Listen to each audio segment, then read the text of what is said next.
कई साल पहले एक गरीब चीनी गांव में एक किसान अपने बेटे के साथ रहता था। थोड़ी सी जमीन और एक छोटी सी भूसे की झोपड़ी के अलावा उसका एकमात्र प्रॉपर्टी एक घोड़ा था जो उसे अपने पिता से विरासत में मिला था। एक दिन घोड़ा भाग गया। उस घोड़े के अलावा आदमी के पास कोई जानवर नहीं था जिसके साथ वह जमीन पर खेती कर सके। उनके पड़ोसी जो उनकी ईमानदारी और परिश्रम के लिए उनका बहुत सम्मान करते थे, यह जताने के लिए उनके घर आए कि उन्हें कितना पछतावा हुआ।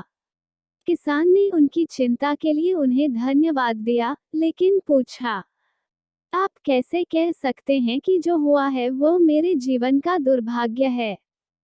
किसी ने अपने दोस्त से बुदबुदाया, शायद किसान वास्तविकता को स्वीकार नहीं कर पा रहा है। उसे सोचने दे कि वह क्या चाहता है, जब तक कि वह जो हुआ उससे दुखी न हो। और पड़ोसियों ने किसान से जो कुछ सुना था, उससे सहमत होने का नाटक करते हुए चले गए। एक हफ्ते बाद घोड़ा अस्तबल में लौट आया, लेकिन वह अकेला नहीं था। यह अपने साथ जोड़ी में एक अच्छी घोड़ी लेकर आया। ये बात पता चलने पर ग्रामीण जो उस किसान द्वारा दिए गए पहले उत्तर को अब समझ पाए थे, वो किसान के घर आए। इस बार उसे उसके अच्छे भाग्य पर बधाई दी जा सके। पहले आपके पास केवल एक घोड़ा था और अब आपके पास दो हैं। बधाई हो, उन्होंने कहा। आपकी शुभकामनाओं के लिए और आपकी सभी चिंताओं के लिए बहुत बहुत धन्यवाद, किसान ने उत्तर दिया। लेकिन आप कैसे कह सकते हैं कि जो हुआ वह मेरे जीवन में एक आशीर्वाद है? निराश और यह सोचकर कि वह पागल हो रहा होगा, पड़ोसी चले गए और रास्ते में टिप्पणी की, क्या वह वास्तव में नहीं समझता कि भगवान ने उसे एक उपहार भेजा है? एक महीने बाद किसान के बेटे ने घोड़ी को वश में करने का फैसला किया। जब वो घोड़ी की सवारी करने लगा तब घोड़ी ने उसे गिरा दिया और उसका पैर टूट गया। पड़ोसी किसान के घर लौट आए, घायल लड़के के लिए उपहार लाए। गांव के मुखिया ने पिता के प्रति संवेदना व्यक्त करते हुए कहा कि जो कुछ हुआ उससे सभी बहुत दुखी हैं।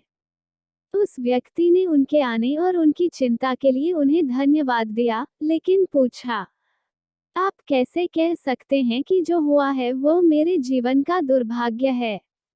ये सुनकर वे सभी चकित रह गए, क्योंकि किसी को भी संदेह नहीं हो सकता था कि एक बेटे की दुर्घटना को पिता का दुर्भाग्य नहीं तो क्या समझा जाए। जैसे ही उन्होंने किसान का घर छोड़ा, कुछ ने दूसरों से कहा, वो सचमुच पागल हो गया है। उसका इकलौता बेटा हमेशा के लिए लंगड़ा हो सकता है, और वह अभी भी इस बारे में संदेह में है कि जो हुआ वह दुर्भाग्य है।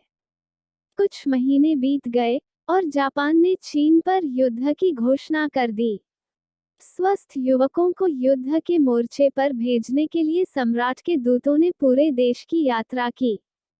गांव में पहुंचने पर उन्होंने किसान के बेटे को छोड़कर सभी युवकों को भर्ती कर लिया, जिसका पैर टूट गया था। कोई भी युवक जीवित नहीं लौटा।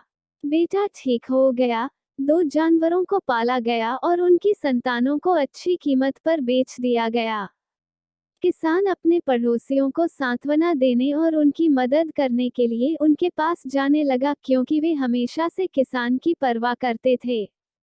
जब भी उनमें से किसी ने शिकायत की, किसान ने कहा, आप कैसे कहें कि यह एक दुर्भाग्य है? अगर कोई बहुत खुश होता, तब वो उनसे पूछता, आप कैसे जानते हैं कि यह एक आशीर्वाद है? धीरे धीरे उस गांव के लोगों को किसान की बातों से जीवन का भी सत्य समझ में आने लगा कि दिखावे से परे जीवन के और भी मायने हैं। कहानी की सीख। ये कहानी हमें सिखाती है कि दुनिया में कुछ भी हमेशा के लिए नहीं है, यानी जी कि अगर आज आप सुखी है तो हमेशा नहीं रहेंगे, और अगर आप अभी दुखी हो तो आपका दुख भी हमेशा नहीं रहेगा। इसलिए सुखा ही या दुख दोनों ही स्थिति में स्थिर रहने में ही समझदारी है।